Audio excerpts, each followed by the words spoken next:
রীতিমতো ভাইরাল ওই কিরিকিরে সেই তরমুজ ব্যবসায়ীর বর্তমান অবস্থা।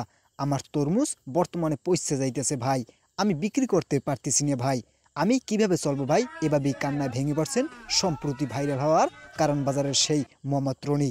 প্রায় 10 বছর ধরেই এই পেশায় নিয়োজিত আছেন তিনি।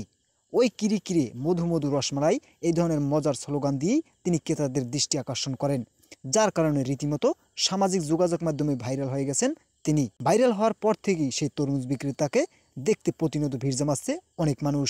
ফলে নতুন এক বিড়ম্বনার মুখে পড়তে হয়েছে ভাইরাল সেই তরমুজ বিক্রেতা। তবে অনেকেই বিনা কারণে তার দোকানে এসে ভিড় জমাচ্ছে, ভিডিও করছে, ফলে ক্রেতারাও সেই তরমুজ বিক্রেতার দোকান এড়িয়ে যাচ্ছেন। এমন অবস্থায় তরমুজ বিক্রি করতে না পেরে ভেঙে পড়ছেন সেই বিক্রেতা। তার প্রায় 1.5 লক্ষ টাকার তরমুজ এখনও অবিকৃত রয়ে গেছে বলে জানিয়েছেন সেই তরমুজ বিক্রেতা।